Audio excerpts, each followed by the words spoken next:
Hello Aquarius, and welcome to your July 2021 reading. Be sure to check out your sun, moon, and rising signs for a more well-rounded reading.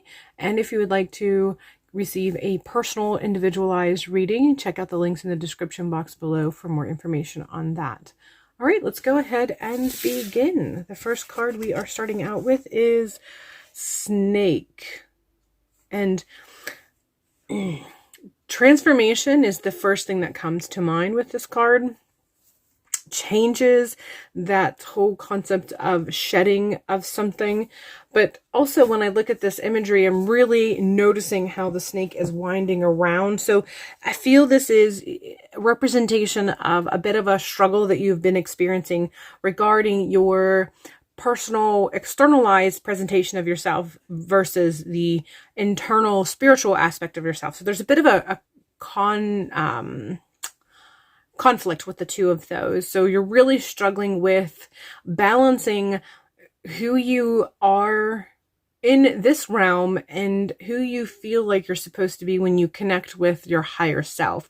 How you're supposed to draw in that spiritual representation so that it merges or marries with the external representation. So there's just this bit of a conflict regarding the tangible aspect of yourself, the physical personification of yourself, and the spiritual personification of yourself. And this is something that you're going to be experiencing a squeeze from as you enter in the very beginning of July. So that whole, how things aren't fitting, your current skin isn't fitting you, and mostly because it's not honoring the spiritual aspect. It's not honoring that higher self, that connection that you have with your higher self. It's a tight fit. The tangible external personification of yourself has become a tight fit, and it's squeezing you spiritually. And so you are going to be facing experiences or situations in some facet that has you needing or feeling the need to look at this and trying to figure out how to create a balance. And ultimately, I'm getting the overall sense that the balance is actually going to be having to go through a process of shedding some skin, shedding something, shedding that which doesn't fit. And it really is a full shed, like how snakes shed their skin so that they can fit in their new one. This is what you are experiencing. This is what you're going to go through. And this is going to be the ultimate end result of this energy that you're going to be experiencing. This feels very heavy in the beginning of the month of July. We're talking the very first couple of days, but it's going to, how you respond to this or resist this is going to define the rest of the month. And sometimes we experience the resistance just because it's a lot to take in. There's a reason why the fit has got so tight, because we've been resisting to remove this clothing, remove this skin. And it has to do with comfort zone. It has to do with just really trying to get to a point where you feel like you can embrace what you believe. You can get to a point, and it has to do with getting to that point where what you feel and connect with internally, you need to get where you can embrace it and then externalize it. So it's just this transition period that you're going to be experiencing. How quickly or how slow this transition happens and the trajectory of the month of July is going to be contingent on your response to this feeling, this squeeze, how quickly you respond and or resist to it. So that is the first part of the month of July. It's something that you're going to be experiencing pretty early on, early days with that. We're following that up with a card, You Are Loved. And this really is just talking about being kind to yourself and making sure you're surrounding yourself with people who in turn perpetuate that kindness, who really help to balance you, who really help to feed that self-care, self-nurturing. You want people who are going to be your cheerleaders. You want people who are going to be your support system. You want people who, even if they are not experiencing anything that's similar, they'll still cheer you on. No matter what they're going through, they still find time to, be happy in your success. So that and encourage you. So these are the people that you need to be surrounding yourself with. And I feel like this is going to come apart around the middle of July. And when I say middle, and in this particular aspect, it really does feel like it is around that, the 15th, a couple days before, a couple days after, depending on your personal energy stream that you are riding, the vibes that you're riding, the frequency that you live within. But it is the middle of July where I'm experiencing that you're really going to want to connect and or recognize the people who accept and embrace you for who you are, for your gifts, for your skill set, and consistently cheer you on. And I would say that at the beginning of the month, you are going to want to make sure that you distance yourself from people who do not cheer you on. You want to distance yourself from people who say things that sort of make you feel like you've been cut down in some way, shape, or form.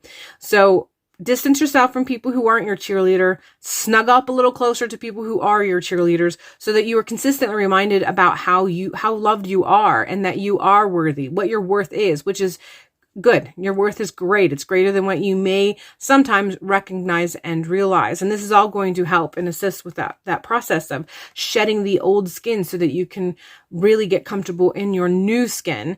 This also is coming through as a means of connecting with your moral support that's on the other side. So whatever you work with, guides, ancestors, deities, you want to really tap into that if you haven't already, and kind of make sure that it's sort of second nature to you as you're going through this process, as you're going through the month of July. And when things get busy and hectic, and even when you don't feel like going to altar space, take the time to sit in sacred space and connect accordingly, if for no other reason, just to nurture your soul. It's sort of like you drink water on a regular basis, even when you're not thirsty, because you know it hydrates you. It's the same sort of thing.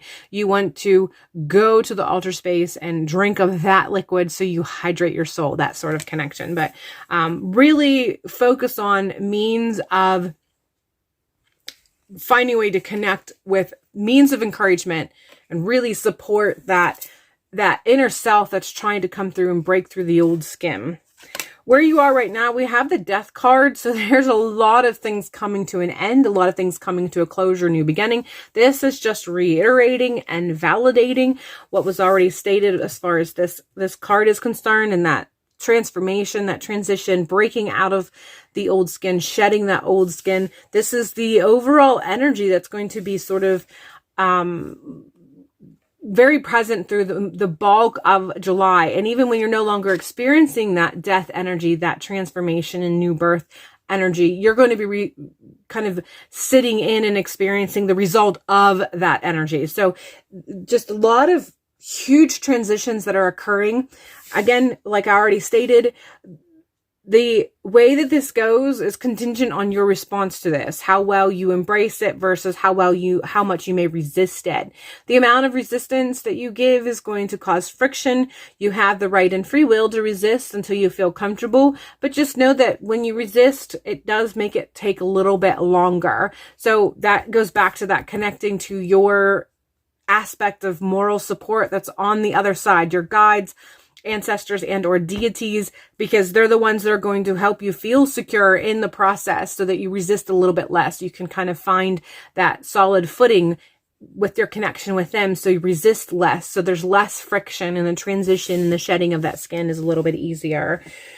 What you want to do or focus on is the Three of Pentacles. There's a skill set that is nurturing to you as a whole, to your lifestyle, to your desires, to that inner self that you are trying to kind of move or shift into. You want to really tap into this. I feel like this is connecting really hard with that. Again, that moral support that exists on the other side that I already mentioned. This is the skill set that this Three of Pentacles really seems to be touching on. And it's just it's a means of creating a good foundation that feeds and nurtures you in the future, that can be expanded. And even if it isn't expanded, it's something that you can rely on. It's like having a skill set that you might not use every day, you might not use for your job, career, or field, but it is a skill set that comes in handy and it nurtures you and your overall existence. This is such a weird analogy, but the analogy they gave me was the ability to tie your shoes. I don't know why this comes up, but this is what I'm going to go with. It's one of those things where tying your shoes is very handy. It doesn't really do much for you as far as, your job is concerned, or as far as your career is concerned, or as far as your spiritual aspect is concerned, but it makes life a little bit easier when you can tie your shoe, because, you're not going to be tripping over the shoelaces. This is a sort of skill set that they're talking about. So it's not really that you're looking for something new to be honing in on. It's something that you already have. It's something that's kind of part of your habit or practice on a regular basis, but there's a benefit to it as a result. And still sticking with that shoe tying analogy, it makes it so you have more options. When you're going to buy shoes, if you can tie shoes, you can look in the selection of shoes that have shoelaces as well as the selection of shoes that do not have shoelaces. So this is the sort of analogy they're giving me. It feels kind of tongue in cheek in a way, because as you can tell, I'm kind of laughing about it, but it is definitely something that they presented very hard. So this is what they're talking about. There's something that you already tap into. It's not really a source in other means, like I said, career or spiritual or whatever, but it's something that you tap into that makes it so that you have more options, and it nurtures your everyday life in some facet. What you don't want to focus on, we have the Knight of Cups.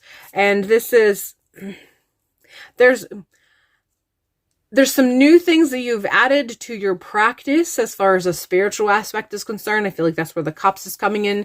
There's a newness to it that it's not brand new. It's not in its infancy. You've been practicing it. You've drawn it in. You've utilized it a couple times, but it's still new enough that it's not something that comes, like, you still have to think about it when you utilize it. You still have to plan. So it's not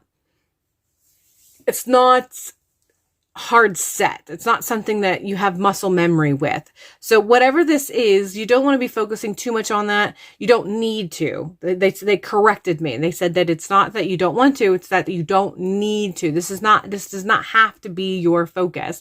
So you don't need to try to fix this so it produces better results. They're kind of letting me know that you can go back to some of the older traditions and your rituals or practice that you've had, some older means of connection that you have felt allowed you to connect, but before you had grown and moved on to different means of connection. You're being told you can revert back to that. That's perfectly fine. You can continue using this newer style that you have tapped into that feeds you, but don't get caught up in trying to make it better. Use it for what it is. If you feel like it's not enough, revert back to some old habits and practices. You don't want to, again, they're correcting me when I keep using the word want. They're correcting me and saying, you don't need to. This does not need to be your focus. You don't need to be going through this process of mentoring and internship sort of mentality as far as how you're trying to fix or do better at it. You can accept it for what it is or revert to some old practices. Either way, it's not something that you need to be focused on. You can use your energy and your focus on other things, both in your physical life as well as the spiritual aspect of your life.